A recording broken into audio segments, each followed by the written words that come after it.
So a spreadsheet model like this enables us to change parts of the spreadsheet. Because we've got our calculations in place, then the spreadsheet will automatically recalculate. So there are some variables that we can change. So anything that doesn't have a formula behind it, we can change. So in this scenario, you might have a budget of 190,000, let's say, and with this we're coming in slightly over budget. So there's a couple of things you could do.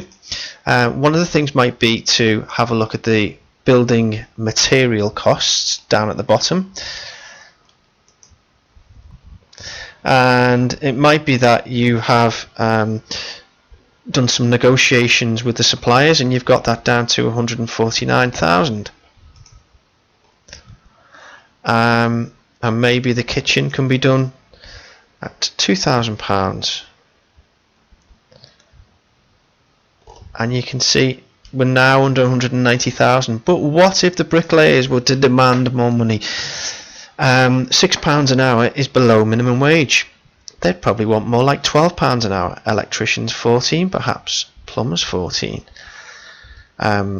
plasterers 11, roofers a dangerous business, £15 an hour. And you can see it's made a huge difference. But you could maybe negotiate and say, well, could you do it with 10 bricklayers? And you can see that each of these variables, changing each of these variables, has an effect on the overall cost. What if you would say you were able to negotiate the building materials at 145,000, and so on until you try and come underneath your budget so you can make the maximum amount of profit.